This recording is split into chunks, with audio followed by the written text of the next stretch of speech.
Hi everyone, welcome back to my channel. In today's video, I'll walk you through the entire process of creating an elegant handmade greeting card using calligraphy. From the choice of flourishes to the final touches, watch how a simple sheet of black paper transforms into a timeless piece of art. I began by selecting one of my favorite books for bird flourishes. This is available on Amazon, you can buy it from there. These delicate elements bring a whimsical charm to any calligraphy project. With white ink and my pointed pen, I started crafting the message in ornamental penmanship, a script which is very close to my heart. As you can see, this book is for offhand flourishes, bird flourish, swan flourishes, and all kinds of delicate motifs that you can use. I chose to keep the layout minimal yet impactful, letting the white ink shine against the black backdrop. The combination gives the greeting a sophisticated yet vintage vibe to it. I started with the bird flourish, slow and steady. If you are new to bird flourish, this book will help you immensely to get your basics correct. I've been using this book for 3 years solid. I've been coming to offhand flourish on and off, but every time I go back to it, I always remember to do my basics. Before I did the greetings, I made a draft of it so that I know where to place what. I took inspiration of the layout, but everything else is done by me. The greetings, the way I wanted to present it, everything. So if you are new and you want to take inspiration, take from the masters. It's the best way to learn. Rather than scrolling your social media and looking at other people's work, buy a book. Get to study it, know the basics, try to use them, and then improvise on your work. That is the best way you can grow as an artist in any field, not just calligraphy. Once I did this entire bird flourish, I will go back to my layout and to write the name of the bride and the groom. And in this case, I'm making a first and wedding anniversary greeting. So I'll start with the name after I finish with the little details that we can put for our birds, and then start writing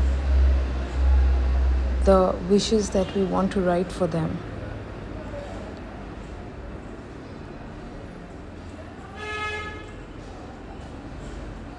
As you can see that I'm still adding little details here and there before I start writing. Why? Because once I start writing, the spacing will be different. So I want to flourish my entire bird first and then go to writing, because then the layout will not look even. Once you are done with your bird flourish and you're happy with the result, then you should go to writing, not before that or not halfway through. I've started writing happy anniversary here. This is in ornamental penmanship. You can write in any script you like, giving it a little flourish here and there to complement my bird and the way the entire thing looks.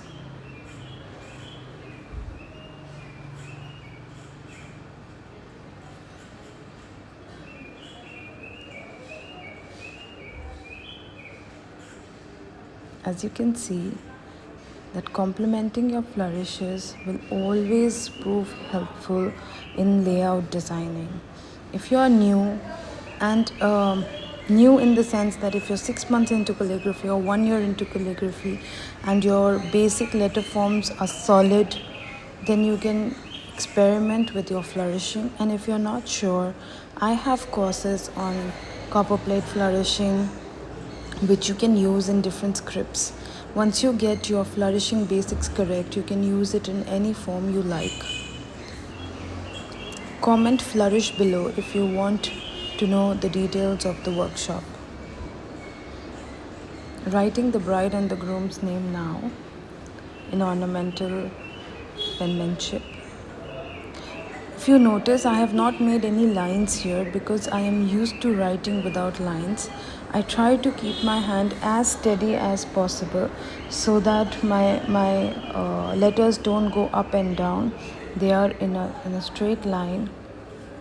I have kept an upper view so that you can see that even without your grid, you can write very well if you practice daily.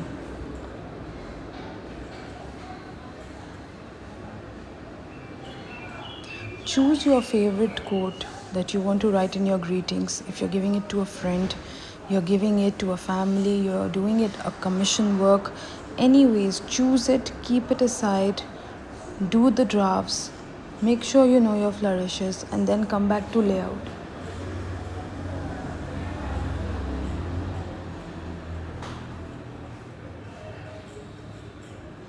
I already have a draft paper beside where I had written the quote and how I want to flourish it, whether I want to flourish it or not. That is also something that you need to understand. If you're presenting it to someone else, understand if they can read what you've written. For me, without flourishes was the best option since I already gave a heavy flourish on top of the layout. So this was the best way to get the entire thing in place and also looked balanced. If you put too much flourishing everywhere, the look of the words, the letters are not very legible. Many people prefer flourishing their letters more than focusing on the letters themselves, the basics. I prefer the opposite. I prefer to add flourishes only where there is a negative space or an empty space and I have to balance my layout.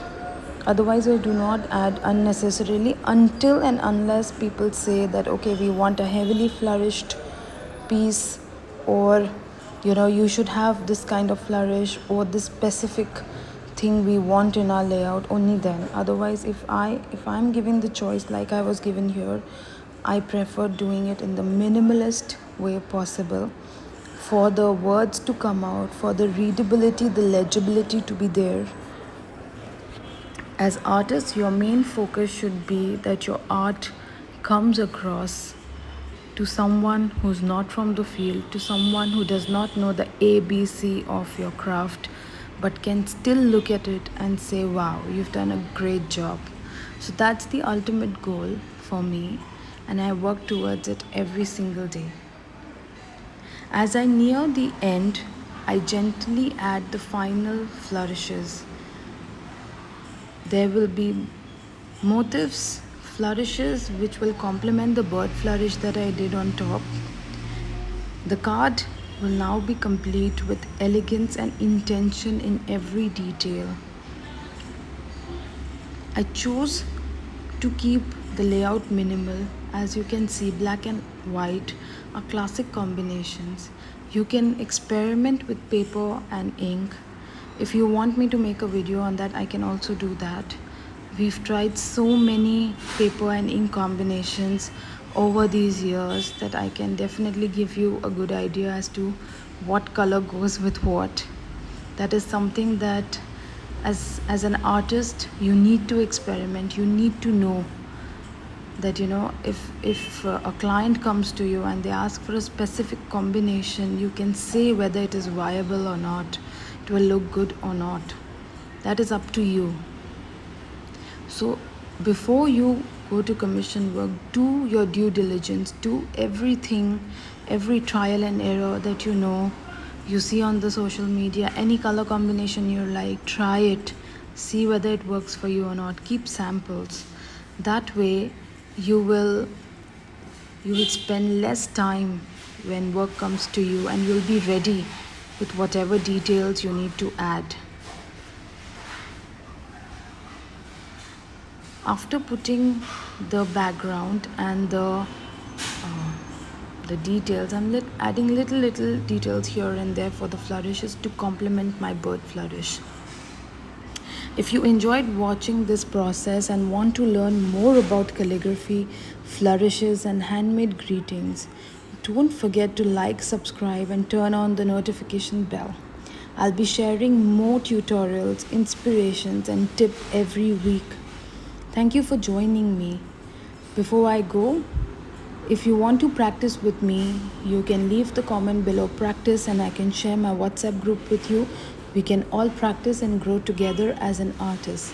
Thank you for joining in, and if you think anybody who will like this video, please share this video with them and let them know that they are doing a great job. Thank you so much. See you next week with another flourish. I will continue with my letter practice. If you want to join, you can join along. Every week I will try to come up with a different concept as a calligrapher and how, as a beginner or an intermediate, it can be beneficial for you. See you all next.